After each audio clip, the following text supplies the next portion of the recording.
Morning friends. आज मैं आपको द्रव्य गुण के इतिहास के बारे में कुछ बताऊंगी। जैसे कि आप सब जानते हैं, द्रव्य गुण का इतिहास तीन में हम डिवाइड कर सकते हैं: वैदिक काल, संहिता काल और निघंटु काल। सबसे पहले आते हैं वैदिक काल पे। वैदिक काल किसको माना जाता है? वैदिक काल मतलब वेदों का काल।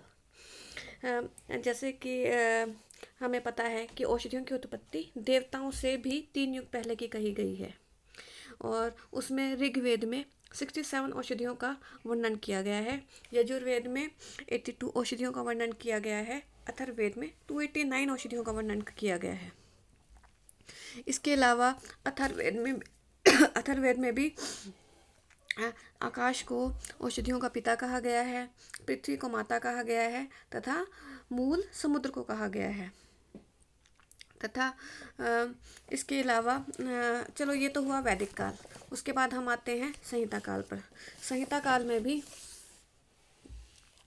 संहिता काल में चरक संहिता में 4 प्रकार की आयु के लिए हितकर, अहितकर, सुखकर और दुखकर द्रव्यों के गुण, कर्म आदि का ज्ञान द्रव्य गुण के द्वारा ही संभव है, ऐसा कहा गया है।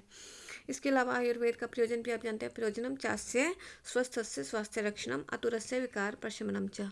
और इसकी उपलब्धि के लिए भी जो औषधियों का ज्ञान है वो हमें द्रव्य गुण के द्वारा ही प्राप्त होता है। इसके अलावा उन्होंने उसका कर्ता, विभीषक तथा करण द्रव्य को माना गया है।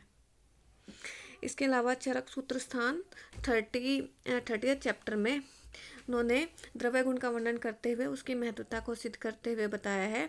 द्रव्य गुण की परिभाषा बताई है: आयुष्य और अनायुष्य का ज्ञान हमें जिससे प्राप्त होता है उसे द्रव्य गुण कहते हैं।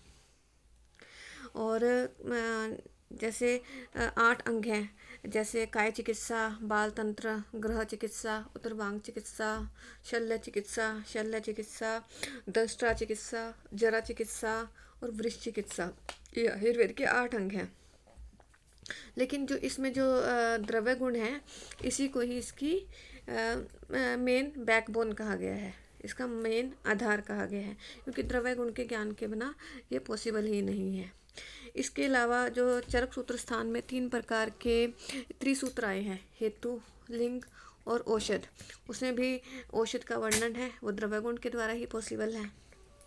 इसके अलावा इन्होंने एक चरक सूत्र स्थान में एक श्लोक आता है कि जिस प्रकार विष, अग्नि और शस्त्र शरीर का नाश करते हैं, उसी प्रकार अविज्ञात औषधि नष्ट करती है।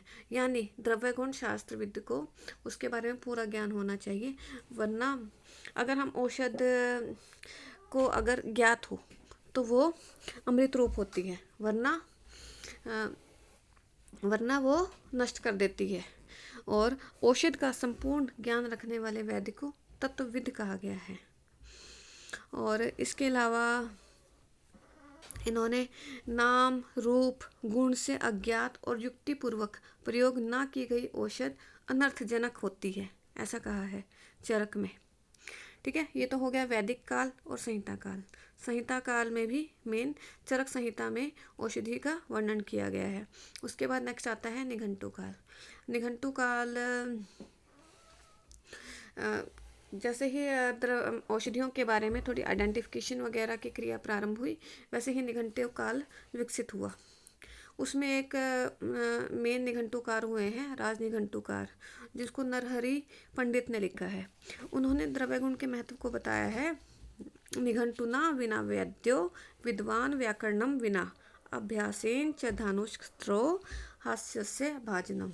यानी जैसे निघंटु के बिना वैद्य, व्याकरण के बिना विद्वान और अभ्यास के बिना धानुष, ये तीनों ही उपहास के पात्र बनते हैं। यानी इसमें ये बताया गया है कि अगर निघंटु की नॉलेज नहीं है तो वैद्य किसी काम का नहीं है, उसको किसी भी प्रकार का ज्ञान हम ऐसा नहीं कह सकते। इसके अलावा राज निघंटुकार ने तो जो 8 अंग है उसमें द्रव्य गुण को नंबर 1 पर दिया है उसने। उसके बाद आता है आधुनिक काल, 4th में।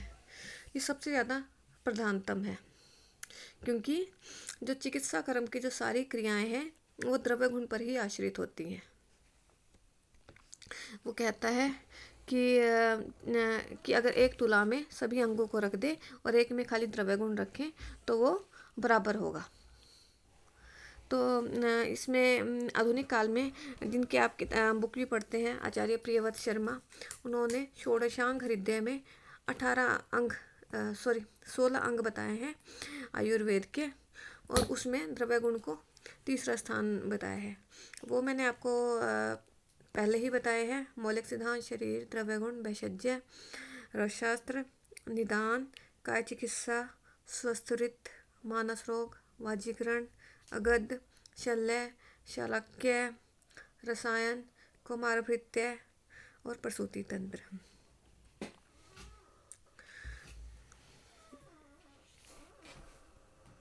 ठीक है, ये हो गया द्रव्य गुण का इतिहास।